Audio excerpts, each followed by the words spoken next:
So what's up, guys? Welcome back to the Apple Pub. My name is Rafael. My name is Emmanuel. And we are here at the Apple Store yet again to test out the new iPhone 6s. We're gonna do the rose gold one, so stay tuned. Yeah.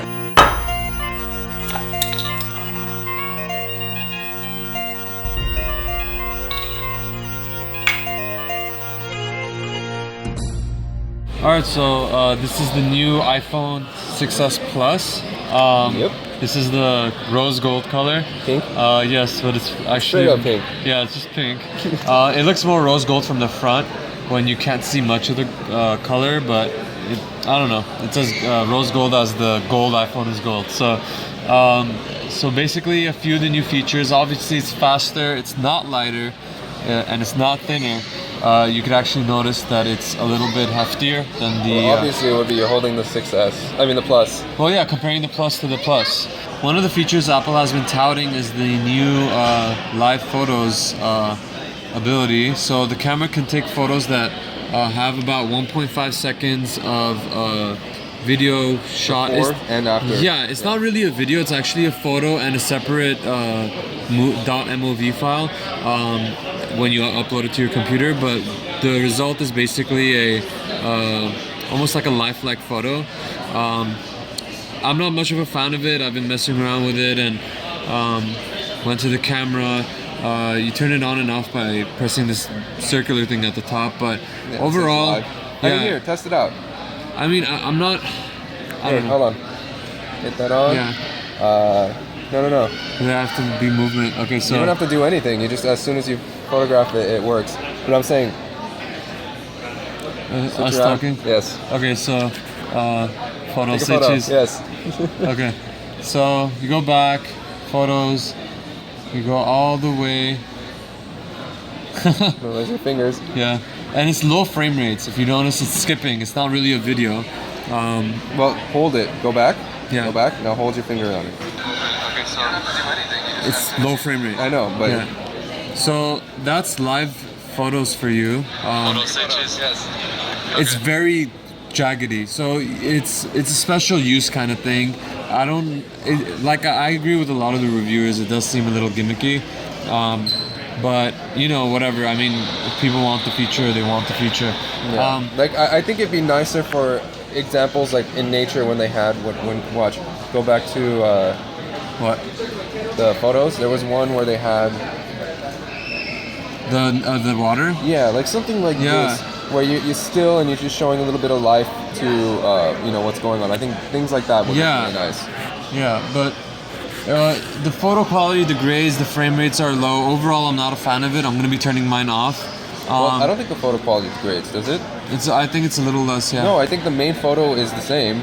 Everything else around it is I low. read on one of the reviews that it's less quality when you shoot in that, but whatever, we could check it later. But aside from that, the main headlining feature obviously is the 3D touch. I love it. I thought it was going to be big, and I'm using the phone now and it's confirming everything I thought. So basically I'm going to go over here and just tap lightly, and it gives us an option. Without even lifting my finger up, I can go up and select whichever option I want. So if I want to create a new contact, which I often do, I just do that. So a lot of people have been ragging on this feature because it doesn't offer anything new in terms of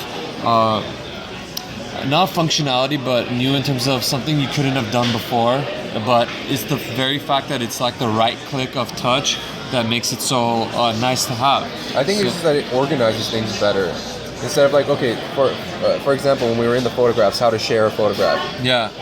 Let's go use that example. I think this makes it much more streamlined. Yeah. Like so instead of let's show them the regular way, you come in here, you go down here. You copy or you hit message to send the photograph to someone. You have to copy and paste or send a message or email. That's a little tedious to me. I like to just come in here. No, let's go back. Oh yeah, go back. Just from here. Is it from here? Oh yeah.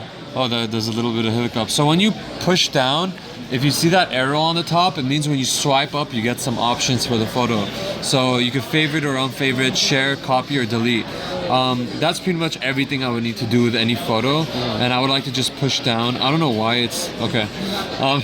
having trouble with the plus. Yeah, we set the setting down lower. Yeah, originally when you get this, the setting for the 3D touch is really, you really have to push hard on it. Yeah. But you can go into the settings and lower that to be a softer press. Yeah, so I'll go touch right here. In case you guys were wondering, you go to 3D touch. It's in medium right now, but I moved it to light because it's much easier, and you can test how well it works here. Medium and firm were way too thin. Yeah. It almost feels like you're trying to like break the glass. Yeah. And light isn't too light. Like it's just enough pressure to work it. Yeah. And you can still like hold down and like not do a long press without it popping up. So that's that. So just to show you real quick. So we'll push down. I guess it's a lag actually. Okay. There you go. And you could do whatever you want. I like it. I think it's a pretty neat feature. One big one is in messages. You go to you peek, obviously. You can swipe up and have contextual responses. But now, what these contextual responses will be when you're talking to your friends in like text speak.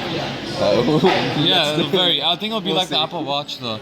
It reads the previous message and tries to figure out what you would want to say. If it can't figure it out, it just gives you some canned responses that seem normal. Yeah, general ones. Yeah. So one thing I like is let's just take this text right here, right? So let's copy and paste it a few times. There you go. Now, if I wanted to select the text, normally I'd have to press down here, go here, select, and then drag this around. Very tedious. Now with the Force Touch, it's much easier. You just go down, push down a little bit, and then you get to move the cursor like you have a mouse.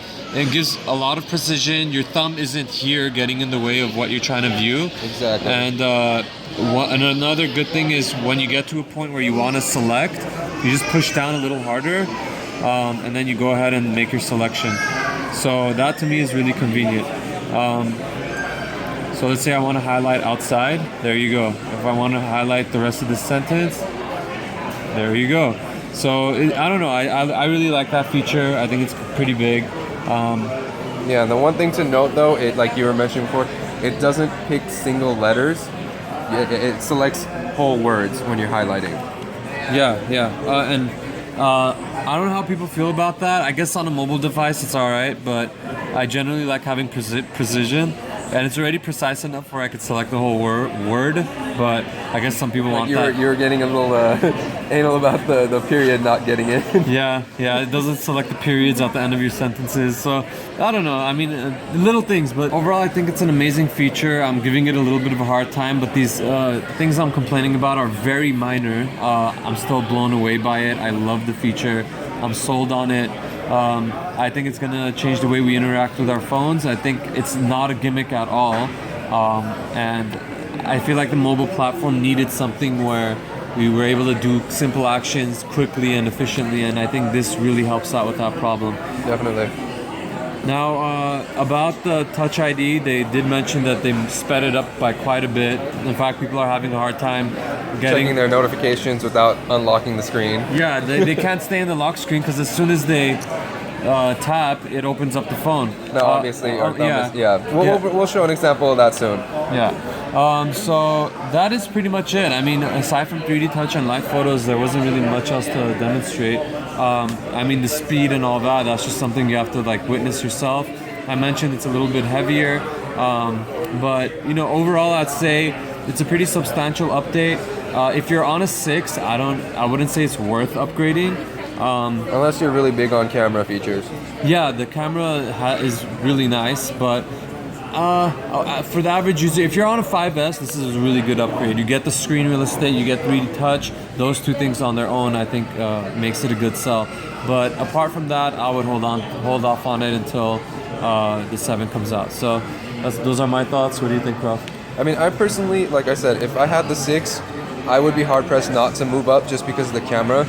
Camera's really like a thing for me. You get the 4K, 12 megapixel. Those live photos, even though it's gimmicky, it's kind of cool. I wouldn't mind trying those out. But yeah, I think it'd be a fun upgrade. But again, like I said, I really don't like the design of the 6 and the 6S, so I'm hoping the 7s look nicer. Yeah, me too. Yeah, So- this doesn't work for me. But but I still don't get why they went that route, but yeah. yeah, and it's still the best phone on the market in my opinion. And yeah, guys should definitely go check one out in the Apple Store if you haven't already. Yeah. All right, guys. So that's it for today's episode. You know, that was the iPhone 6s. Yeah, thanks for watching. If there are any features you wanted us to cover, let us know in the comment box down below. And if you haven't already, like I said, definitely drop by an Apple Store because you're going to be able to mess around with this thing. And 3D Touch is something you really have to try out. Yeah, that Taptic engine in there, it's really nice. Actually, it's not as great as the MacBooks, but it still feels like it doesn't feel like a button, but it's still, you get that feedback that you're pushing down and it went through. So yeah, let us know what you think about the iPhone 6s. Like you said, go check it out. Let us know any questions you have. We'll actually be doing a hands-on review with the actual 6s, our friend 6s, because we didn't get one, but to show you guys what happens with the really quick fingerprint scanner. Just because the Touch ID, just because it's kind of hiccupy because you can't check your notifications anymore. So yeah, we'll get that video to you. Again, thanks for joining us, and we'll see you soon. Okay.